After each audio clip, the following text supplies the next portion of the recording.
Hey, good morning, friends. We are continuing to study through the book of Nehemiah. And as we have finished up chapter 2, now we are arriving at chapter 3. This morning, what we're going to do is we're going to cover the entire chapter. Now, there's a couple of different ways we could have done this. We could have broken it up into a couple of different devotionals and dive into all the minutiae of the people and the names and where they come from and so forth. But I didn't feel like that would help us to get so bogged down in all the different details that are going on here in chapter 3. Rather, I think it's beneficial for us to see it comprehensively, kind of a bird's eye view, as it were, to understand chapter 3 in light of the greater context of the book. For instance, as we look at these different names, why they are there in general, why in your translation of scripture that the sections of the chapter are broken up into the various paragraphs. I think that's going to be much more helpful for us. So we're going to go through all of chapter 3 this morning. I'm going to read through the text, which will take us a couple minutes, and then we'll get to dive into it and try to help us see the nature of why chapter 3 exists, and not just helping us to know the rebuilding and the efforts that took place, but the why and some of the encouragements that we can see in this chapter as well. So let me begin in verse 1 through the end of the chapter here. It says, Then Eliashib the high priest rose up with his brothers the priests, and they built the sheep gate. They consecrated it and set its doors. They consecrated it as far as the Tower of the 100, as far as the Tower of Hananel. And next to him the men of Jericho built. And next to them Zakur, the son of Imri, built. The sons of Hassanah built the fish gate. They laid its beams and set its doors, its bolts and its bars. And next to them Meremoth, the son of Uriah, the son of Hakaz, repaired. And next to them Meshullam, the son of Berechiah, the son of Meshezzabel, repaired. And next to them Zadok, the son of Baanah, repaired. And next to them the Tekoites repaired, but their nobles would not stoop to serve their lord. Joiada, the son of Paseah, and Meshullam, the son of Besodeiah, repaired the gate of Yeshanah. They laid its beams and set its doors, its bolts, and its bars. And next to them repaired Melatiah, the Gibeonite, and Jadon, the Meronothite, the men of Gibeon and of Mizpah, the seat of the governor of the province beyond the river. Next to them, Uzziel, the son of Harhaiah, goldsmiths, repaired. Next to him, Hananiah, one of the perfumers, repaired, and they restored Jerusalem as far as the broad wall. Next to them, Rephaiah, the son of Hur, ruler of half the district of Jerusalem, repaired. Next to them, Jediah, the son of Harumaph, repaired opposite his house. And next to him, Hattush, the son of Hashabneiah, repaired. Malchijah, the son of Harim, and Hashub, the son of Pahath Moab, repaired another section in the Tower of the Ovens. Next to him, Shallum, the son of Halohesh, ruler of half the district of Jerusalem, repaired, he and his daughters. Hanan and the inhabitants of Zanoah repaired the valley gate. They rebuilt it and set its doors, its bolts, and its bars, and repaired 1,000 cubits of the wall, as far as the dung gate. Malchiah, the son of Rechab, ruler of the district of Beth Hacherem, repaired the dung gate. He rebuilt it and set its doors, its bolts, and its bars. And Shallum, the son of Kol-Hozeh, ruler of the district of Mizpah, repaired the fountain gate. He rebuilt it and covered it and set its doors, its bolts, and its bars. And he built the wall of the pool of Shelah of the king's garden, as far as the stairs that go down from the city of David. After him, Nehemiah, the son of Azbuk, ruler of half the district of Beth-zur, repaired to a point opposite the tombs of David, as far as the artificial pool, and as far as the house of the mighty men. After him the Levites repaired. Rehum, the son of Bani, next to him Hashabiah, ruler of half the district of Keilah, repaired for his district. After him their brothers repaired. Bavai, the son of Henadad, ruler of half the district of Keilah. Next to him Ezer, the son of Jeshua, ruler of Mizpah, repaired another section opposite the ascent to the armory at the buttress. After him Baruch, the son of Zabai, repaired another section from the buttress to the door of the house of Eliashib, the high priest. After him Meremoth, the son of Uriah, son of Hazak, or Hakaz, repaired another section from the door of the house of Eliashib to the end of the house of Eliashib. After him the priests, the men of the surrounding area, repaired. After them Benjamin and Hashub repaired opposite their house. After them Azariah the son of Maaseiah and Ananiah repaired beside his own house. After him Benui the son of Henadad repaired another section, from the house of Azariah to the buttress and to the corner. Palal the son of Uzai repaired opposite the buttress and the tower projecting from the upper house of the king at the court of the guard. After him Pedaiah the son of Parosh and the temple servants living on Ophel repaired to a point opposite the water gate on the east and the projecting tower. After him the Tekoites repaired another section opposite the great projecting tower as far as the wall of Ophel. Above the horse gate the priests repaired, each one opposite his own house. After them Zadok the son of Immer repaired opposite his house. After him Shemaiah the son of Shechaniah, the keeper of the east gate, repaired. After him Hananiah the son of Shelemiah and Hanun the sixth son of Zalaph repaired another section. After him Meshullam the son of Berechiah repaired opposite its chambers. After him Malchiah, one of his goldsmiths, repaired as far as the house of the temple servants and of the merchants, opposite the mustard gate, and to the upper chamber of the corner. And between the upper chamber of the corner and the sheep gate, the goldsmiths and the merchants repaired. So as you can see, there are a lot of different names here, 40 to 42 different names that are mentioned in this book. And hopefully I've done justice to most of those, but I'm certainly not an expert in Hebrew pronunciation. However, the point that we're trying to make here is that chapter 3, the construction of this chapter, no pun intended, it's focusing on the rebuilding of the different gates around the city. If you notice as we read through chapter 3, there are implications here that as these names are listed in the reconstruction process of each section, that the walls are being built also between these gates. So as the gates are mentioned, it can be naturally assumed that the effort to repair the walls between, say, the sheep gate and the fish gate are also going to be repaired as well. They're being refurbished. And as you notice, there are a lot of beams and tools and hard labor, bolts and bars that are being used throughout this chapter. The construction materials are numerous. And please don't forget, Artaxerxes, on top of just rescinding his previous edict, now is supplying most of these materials for Nehemiah to get the work done. I mean, it's an incredible thought. The ruler of the empire at large is not only allowing this to happen, he's funding the project.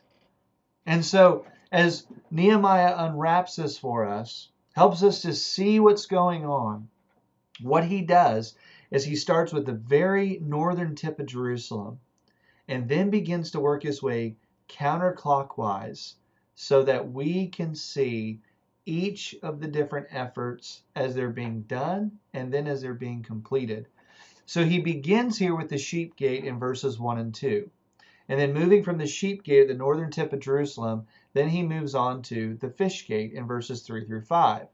From there, he moves us on to the old gate, which covers verses 6 through 12. Then he goes to the valley gate, which leads to the dung gate in verse 13. The dung gate then is mentioned in verse 14. And from the dung gate, we're led to the fountain gate, which covers the larger section of this chapter, verses 15 through 27. And finally, as we leave the fountain gate, it takes us to the horse gate, which then leads to the inspection gate, which then finally brings us back full circle to the sheep gate. And those are the final verses in verses 28 through 32. So, again, bird's eye view here. You're getting to see this comprehensive nature to Nehemiah's project. Again, we've mentioned before, Nehemiah is a man who has a plan in place.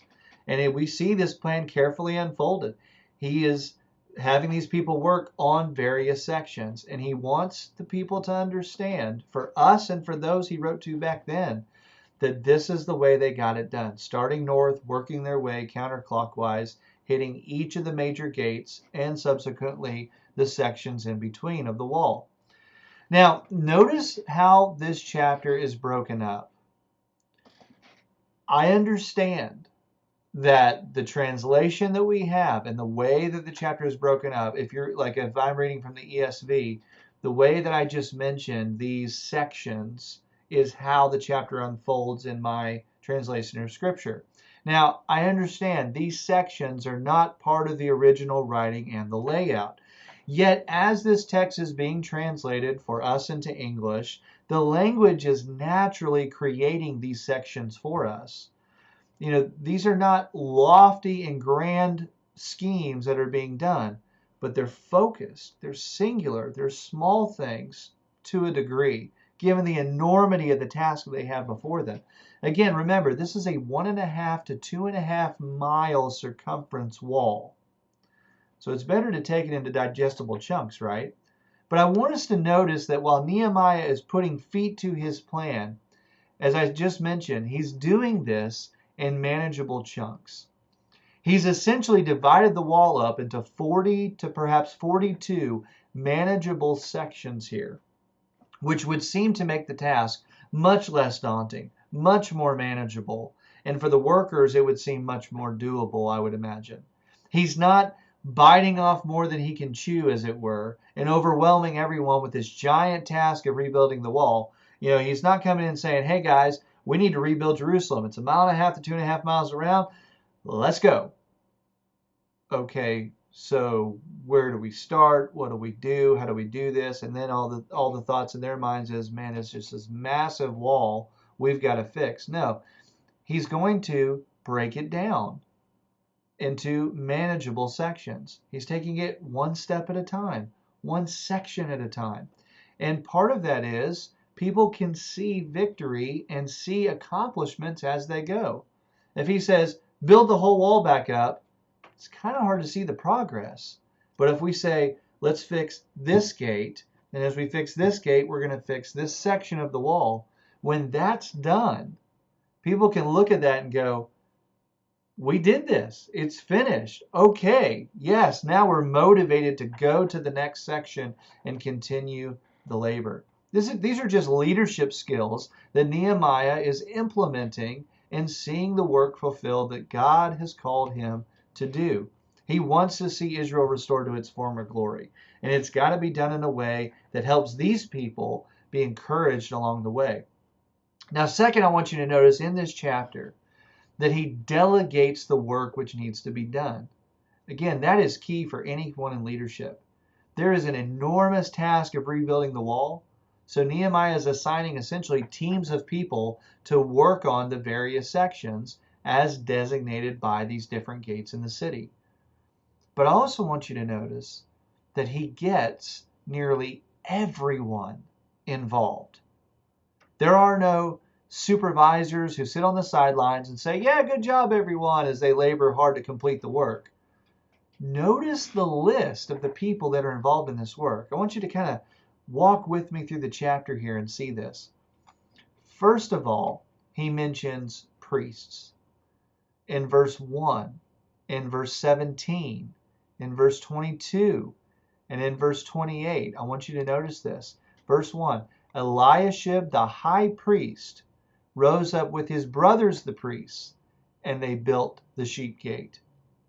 In verse 17, after him the Levites repaired, men who are dedicated to temple worship, to handling the temple worship. Verse 22, it says, and after him the priests, the men of the surrounding area, repaired.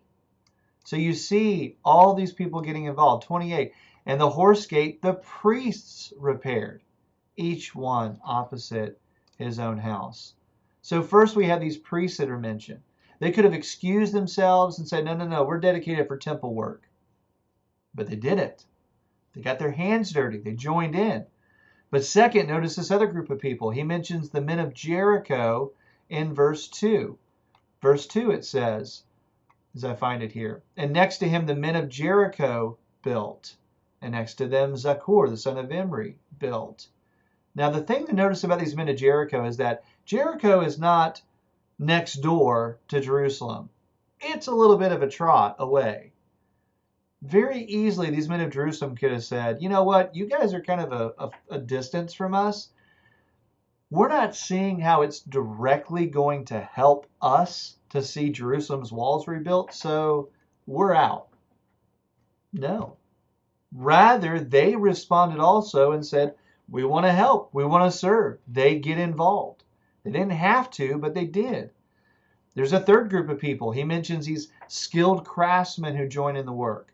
They're goldsmiths that are mentioned in verse 8, verse 31, verse 32. There are perfume makers mentioned in verse 8. So you notice that these are men who have a particular set of skills, and they are abandoning their trade for the moment, whether or not it's doing them any good here anyway, and putting their hands to the task of seeing Jerusalem rebuilt. They want to be part of that. But fourth, I want you to notice that there are city officials mentioned here. Did you notice that? There are rulers of districts and sub-districts that get involved in the work. They could have been the ones that stand by and judge. Yet instead, they decide to embrace the task before them. In fact, in verse 9, here's what it says. Next to them, Rephaiah, the son of Hur, ruler of half the district of Jerusalem, repaired. Verse 12, next to him, Shallum, the son of Halohesh, ruler of half the district of Jerusalem, repaired. He and his daughters. And there are others that get involved too. Verses 14 through 15, we see ruler of the district of Beth Hakerem repaired the dung gate. He rebuilt it and set its doors, its bolts, and its bars. And Shallum, the son of Kolhozeh, ruler of the district of Mizpah. Again, these are city officials that could have said, nope, I have another job. I have this to do, yet they get involved in the work. And as I read a little bit moment ago in verse 12, even women are getting involved. In verse 12, we see that Shallum's daughters, who would have not have been expected to be involved in hard manual labor, they willingly choose, we want to help. We want to be part of this effort.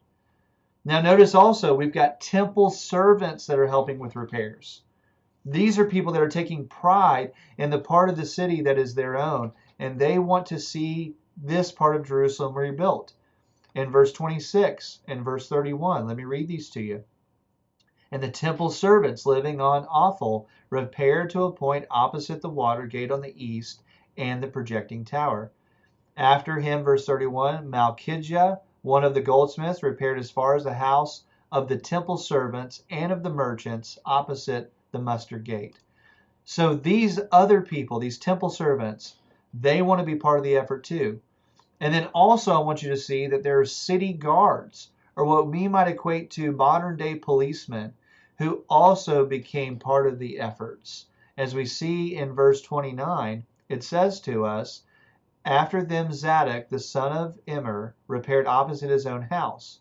After him, Shemaiah, the son of Shechaniah, the keeper of the east gate, that makes him this guard, repaired. So all these different kinds of people are getting involved. And finally, as if that wasn't enough, we see merchants that are helping to restore Jerusalem. If you look at the very end of the chapter, verse 32, between the upper chamber of the corner and the sheep gate, the goldsmiths and the merchants repaired. So these are people that their livelihood is all wrapped up in selling things and peddling and doing trade and so forth. Yet they put all that aside. Again, whether we argue that it was helpful in their situation or not to even try to do their trade, I think the point here is they had a heart to see this city restored. This was opposite to their livelihood. And rather than profiting from the situation, they're joining in to make Jerusalem whole again. So it's incredible to see all these different kinds of people, servants and merchants and tradesmen and city officials and priests and so forth. All these different demographics coming together for the goal of seeing Jerusalem restored. In fact, that's why I said earlier, almost everyone, because there's only one group of people who refused to jump in and help the Israelites rebuild the Jerusalem walls. And we see those in verse 5. In fact, let me read that for you. In verse 5 it says, "And next to them the Tekoites repaired, but their nobles would not stoop to serve their Lord." So here's a group of people that literally are thumbing their nose at the work that's being done. The Tekoites wanted to work. They wanted to be part of the efforts, but the nobles wouldn't have anything to do with it. And what I want you to notice is that these Tekoites are so zealous. Not only do they want to get involved, they got involved as heavily as they could. They are zealous. They've got an incredible work ethic, because not only do they do the work in verse 5 that I mentioned a moment ago, but if you look down at verse 27, they're mentioned again. After him, the Tekoites repaired another section opposite the great projecting tower, as far as the wall of Ophel. So these people don't just get involved. They get involved, and when they're done, they don't just sit around and go, what do we do next? They go, oh, look, there's something over there. Let's go repair that section also. But the last thing that I want you to notice in this chapter is the one person's name that is left out. Yes, there is a Nehemiah mentioned in chapter 3, but it's not the same Nehemiah who wrote this book. The Nehemiah that we've been focusing on, his name is not mentioned at all in chapter 3. Now think about this. Here's the man who is leading the effort, who is explaining the plan, who has been surveying, gathering information, who's been delegating responsibility to the work for these tasks to get done. He comes up with this idea of working around the gates and the walls in between.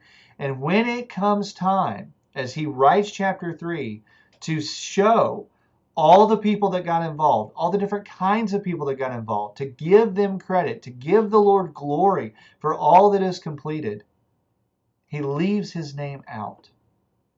Again, I think this just goes to show that Nehemiah wanted all the glory to go to God.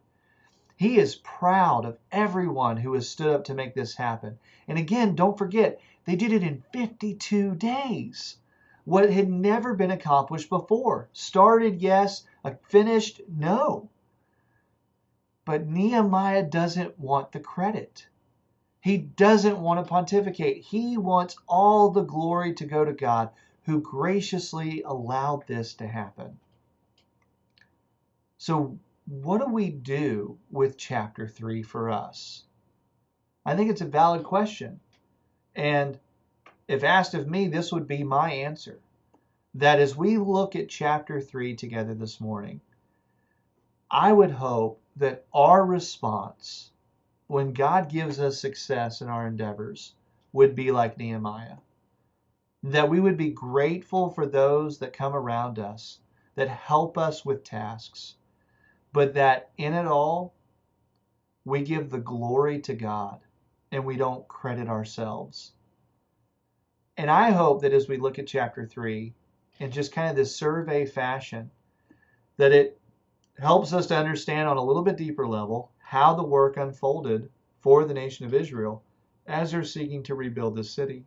They're taking on this giant task, and they're doing it by God's grace and for His glory. But also, I think we can learn from Nehemiah's example here. We learn from Nehemiah's example of leadership. We learn from Nehemiah's example of work ethic. We learn from his delegation. We learn from how he credits everyone with the work, how he gives glory to God through it all, how he doesn't let Sanballat and Tobiah, in the Arab bother them, as they're going to be much more of a thorn in their side here in subsequent chapters.